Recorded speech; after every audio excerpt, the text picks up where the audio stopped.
What if the horror movies you love weren't just stories? What if the nightmares on screen were real, born from true events? Real victims, and unspeakable evil that once walked this earth? From demonic possessions to haunted houses that drove families insane. These films weren't created by imagination alone, they were inspired by reality. Tonight, we dive deep into the shadows behind Hollywood's most chilling legends. These are 10 horror movies based on terrifying true stories, where truth is more horrifying than fiction. So dim the lights, hold your breath, and before we begin, don't forget to like, share, and subscribe to Movie Mysteries, because after this, you may never watch, based on a true story, the same way again. 1. The Exorcism of Emily Rose, 2005, the true story behind a possession that shook the world. When The Exorcism of Emily Rose hit theaters in 2005, audiences thought they were watching another Hollywood exorcism flick, screaming, shaking, holy water flying everywhere, but few realized the movie was based on a horrifying real-life case that ended not in redemption, but in tragedy. The film tells the story of a young college girl, Emily, who becomes possessed by dark forces, or so her family believes. Doctors call it psychosis. A priest calls it the devil. The courtroom becomes the battlefield between faith and science. But behind the script lies the real story of Anneliese Michel, a 23-year-old German woman whose life became one of the most controversial exorcism cases in modern history. Anneliese was a devout Catholic. She prayed daily, attended Mass, and dreamed of serving God. But in her early 20s, something changed. She began hearing voices, terrifying, blasphemous whispers telling her she was damned. Her body convulsed violently, her face twisted in agony. Doctors diagnosed her with epilepsy and depression, but no treatment worked. When her parents turned to the church for help, 2 priests were authorized to perform an exorcism. What followed were 67 sessions over 10 months, each lasting hours. Each recorded on tape. In those chilling tapes, you can still hear Anneliese's voice, guttural, animalistic, claiming to be multiple demons at once, including Lucifer himself. By the time the rituals ended, Anneliese was dead, starved, bruised, and broken. Her death led to a criminal trial that shocked Europe. The priests were charged with negligent homicide. And the question of faith versus science was thrust into the global spotlight. Director Scott Derrickson took this story and turned it into something hauntingly balanced, not just a horror film, but a courtroom drama that forces viewers to confront a disturbing question. Was Emily Rose truly possessed, or was she destroyed by belief itself? The movie's realism hits deep because it never gives you a clear answer. It leaves you trapped between logic and the supernatural, exactly where Anneliese's family once stood.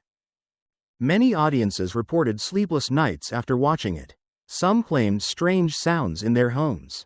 Others felt something watching them after the final scene. Even the actors spoke about a heavy presence during filming. Whether you believe in possession or not, The Exorcism of Emily Rose blurs the line between faith, fear, and madness. It isn't just a movie, it's a reminder that some stories are too dark to stay buried. And this was only the beginning. 2. The Amityville Horror, 1979. The House That Evil Never Left. When you think of haunted houses, this is the one that started it all. A quiet suburban home on 112 Ocean Avenue, Amityville, New York, white siding, red shutters, and those infamous windows staring out like something alive. It looks peaceful until you learn what happened inside. The Amityville Horror, 1979, wasn't just a film. It was a cultural earthquake. It told the story of George and Kathy Lutz, a young couple who moved into a beautiful riverside home, only to flee in terror 28 days later. They claimed the house was infested with evil. Bleeding walls, swarms of flies, voices in the night, and most chilling of all, the dark energy left behind by a mass murder. Just a year before the Lutz family moved in, Ronald DeFeo Jr. had brutally shot and killed 6 members of his own family, his parents and 4 siblings, while they slept in that same house. When police arrived, he calmly confessed, saying, "The voices made me do it. The murders were real. The crime scene was real.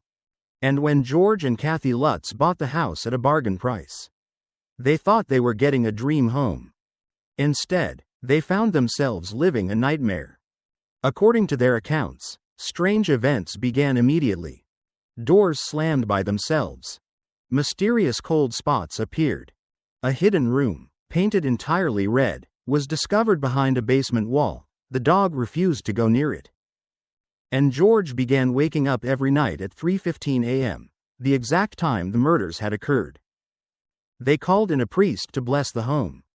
He fled after hearing a demonic voice growl, "Get out!" Within a month, the Lutz family escaped, leaving behind all their belongings and never returning. When the movie hit theaters in 1979, it terrified audiences not just because of the scares, but because it was said to be true. The line between fact and fiction blurred, and people across America began asking, could a house really be evil? Skeptics dismissed it as a hoax, a clever publicity stunt by the Lutz family and author Jay Anson, who wrote the best-selling book that inspired the film. But believers point to the long history of strange happenings that continued in that house, new owners reporting shadows, cold drafts, and eerie sensations that couldn't be explained. Even to this day, the Amityville house attracts ghost hunters and thrill seekers who swear they can still feel something watching from the upstairs windows. Those crescent-shaped windows, like two eyes that never blink. The Amityville Horror didn't just scare audiences. It created an entire subgenre of, based on a true haunting, movies, paving the way for The Conjuring, Insidious, and countless others. But nothing has ever matched the sheer dread of that house, the one where evil supposedly still lingers. Because whether you believe the story or not, some places feel alive, and some homes never let go. 3. The Conjuring, 2013. The haunting that shook the real Ed and Lorraine Warren. Before The Conjuring became one of the highest-grossing horror franchises in history, it was a true story. And it didn't start in Hollywood, it started in a lonely farmhouse in Harrisville, Rhode Island, where a family of 7 found themselves face to face with something they couldn't explain, and couldn't escape. The year was 1971. Roger and Carolyn Perron had just moved into a sprawling, old farmhouse with their 5 daughters. It was everything they dreamed of, quiet, spacious, full of history. But sometimes, history refuses to stay buried. Almost immediately, strange things began to happen. The children saw figures standing in the dark. Doors creaked open on their own. And every night, the family could hear clapping sounds echoing through the hallways, when no one was there. Then came the smell, rotting flesh. The lights flickering. The feeling of being watched. Always watched. Terrified and desperate, the Perrons contacted 2 of the most famous paranormal investigators in America, Ed and Lorraine Warren. If those names sound familiar, it's because their real-life cases inspired Annabelle, The Nun, and many other films that built the Conjuring universe. When the Warrens arrived, they quickly realized this wasn't just a haunting. It was something darker. According to their investigation, the house had once belonged to a woman named Bathsheba Sherman, accused of witchcraft in the 1800s, and rumored to have sacrificed her own child to the devil. Local legend claimed her spirit still haunted the property, cursing anyone who dared to live there. Lorraine later said the house was infested with malevolent energy. And that energy seemed to target Carolyn, the mother.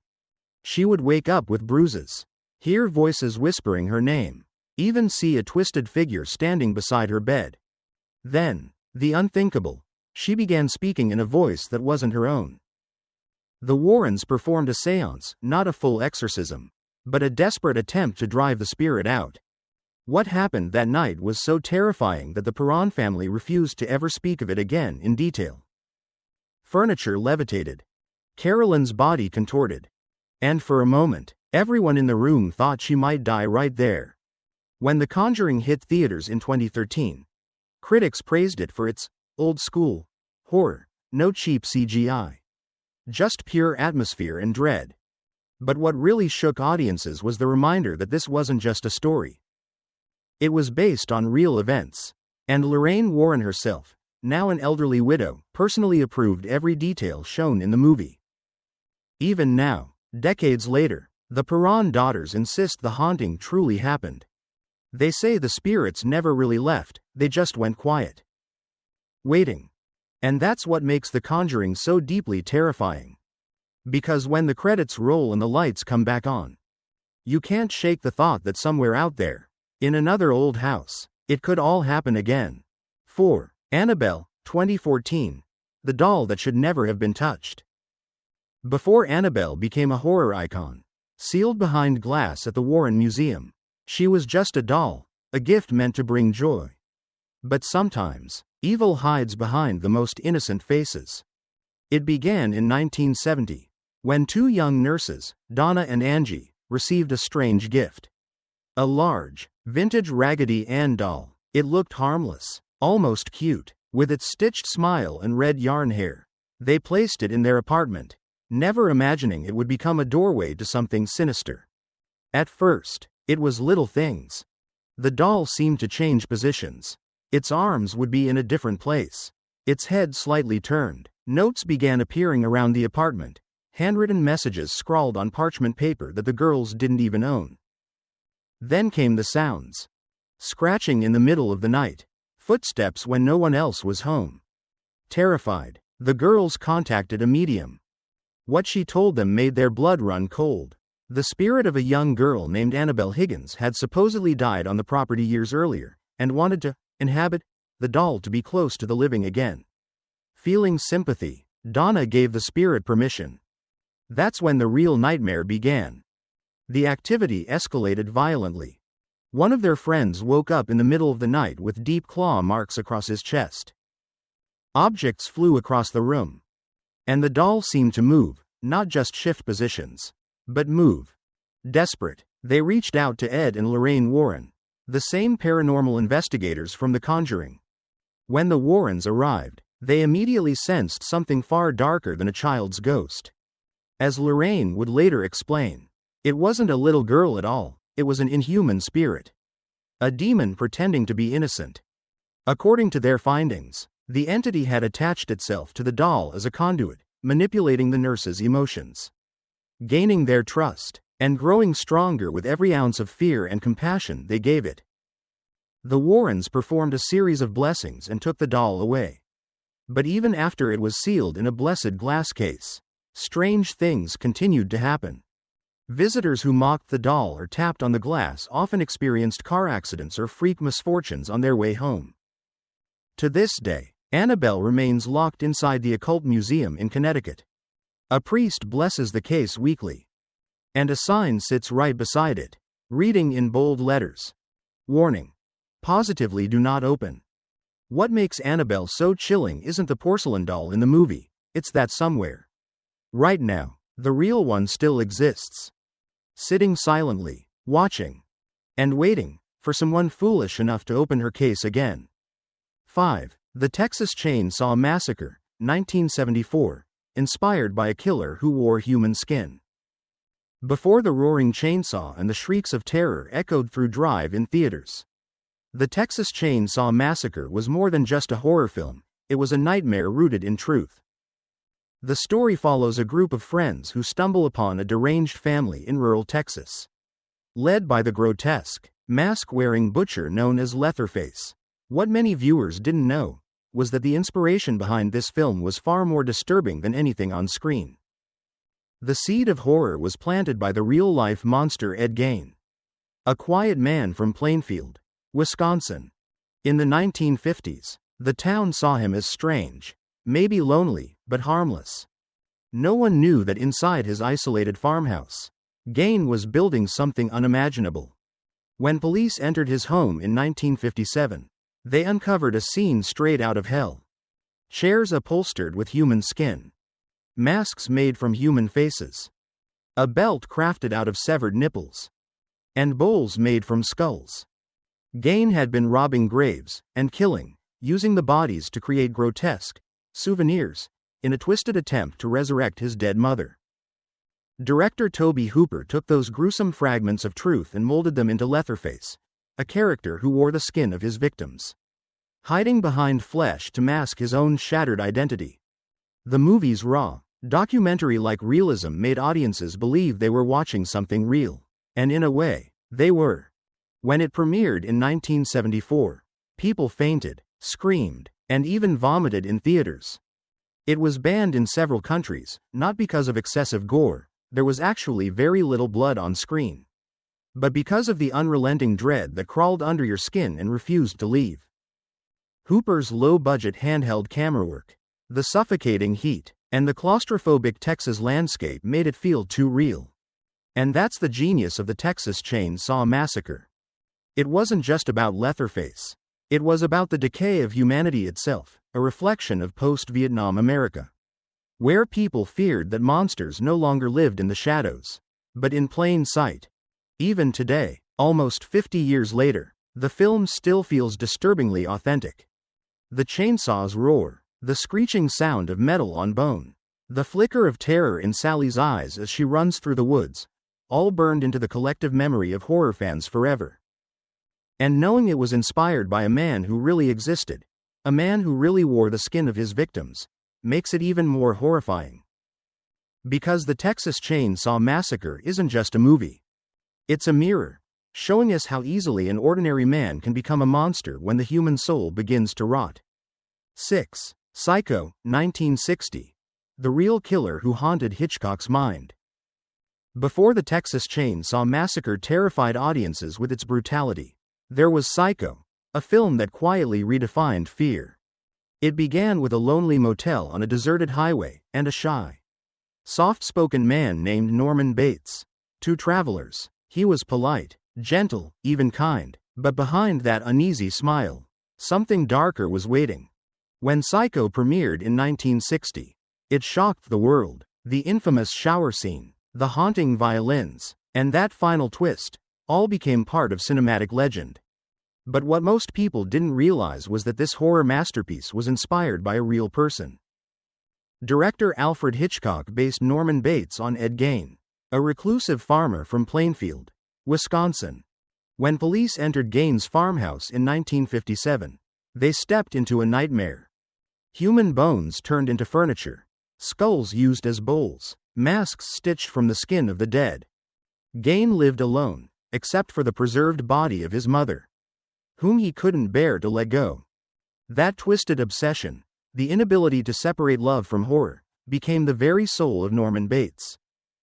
Hitchcock transformed Gein's madness into something far more chilling, a man torn between guilt, love, and psychosis.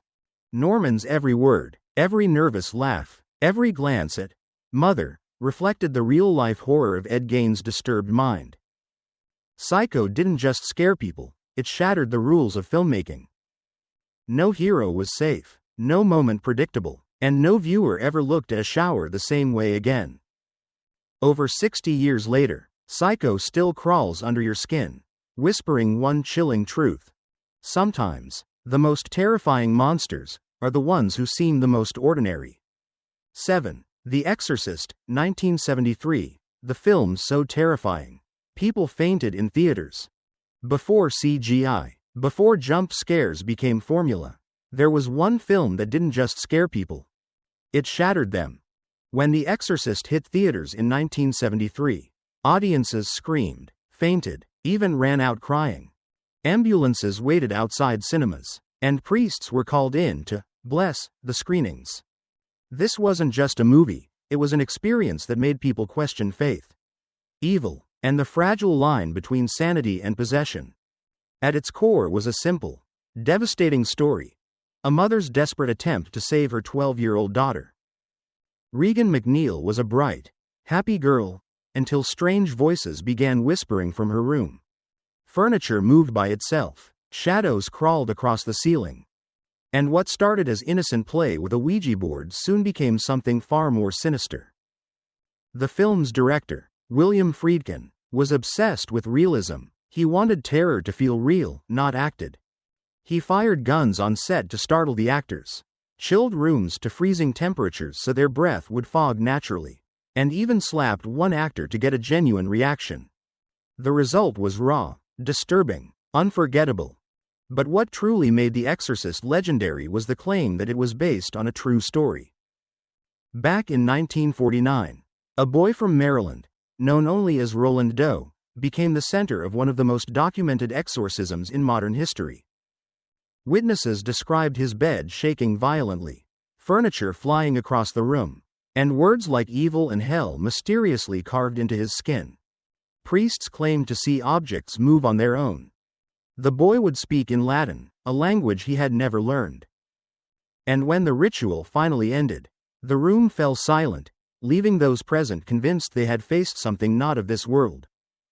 Screenwriter William Peter Blatty, a Georgetown graduate, discovered this case and turned it into his novel The Exorcist, blending fact with faith and horror with heartbreak. He asked one haunting question: what happens when science can't explain the darkness inside us? The movie became more than just a horror classic. It was a mirror held up to humanity's oldest fear, that evil doesn't live in distant myths or ghost stories. It lives inside us. Even today, The Exorcist retains its dreadful power. Every spinning head, every guttural growl, every flash of those demonic eyes reminds us. No matter how advanced we become, some horrors remain beyond reason. Because evil doesn't need to hide in the dark, sometimes. It lives in the heart of a child, whispering softly, "I'm not finished yet." 8. The Girl Next Door, 2007. The horror that really happened. Some horror movies are scary because of monsters, demons, or ghosts. But sometimes, the most terrifying evil comes from ordinary people, people who smile, wave hello, and live right next door. The Girl Next Door isn't just another disturbing movie.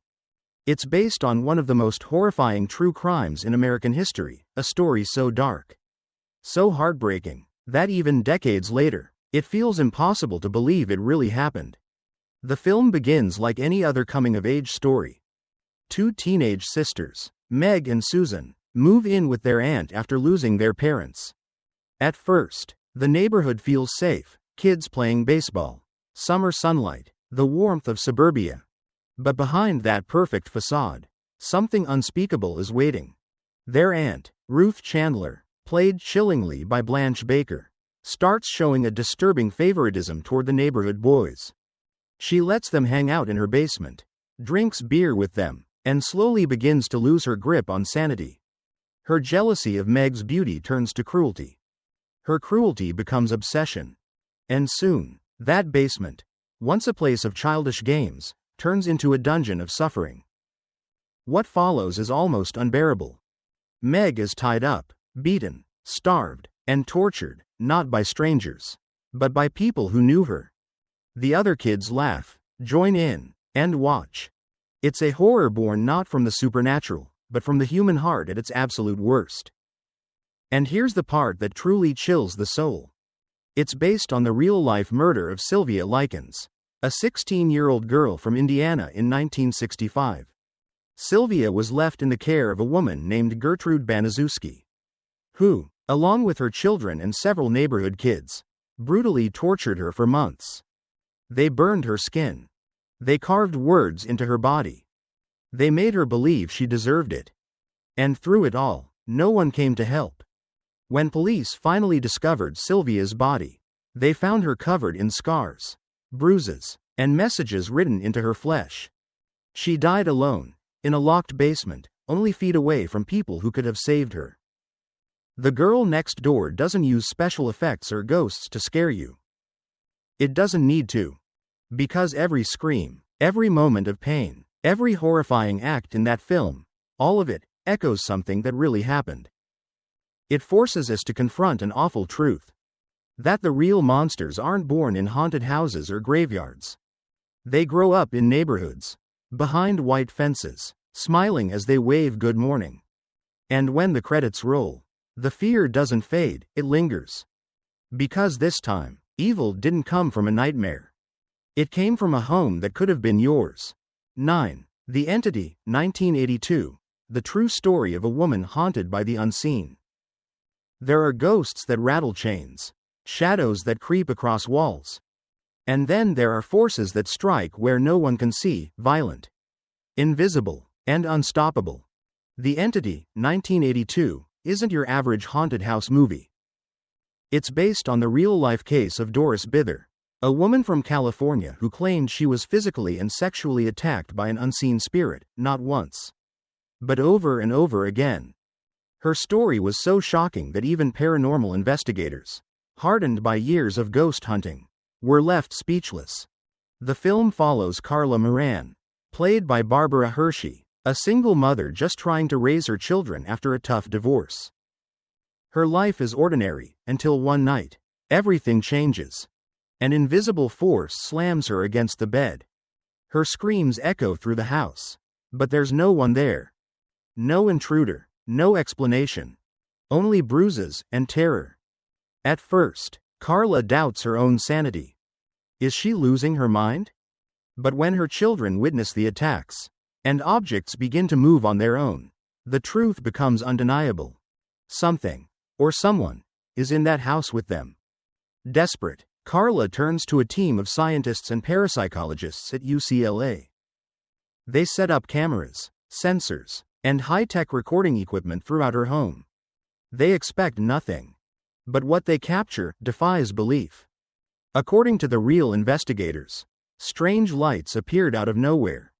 A glowing mist formed above Doris's bed.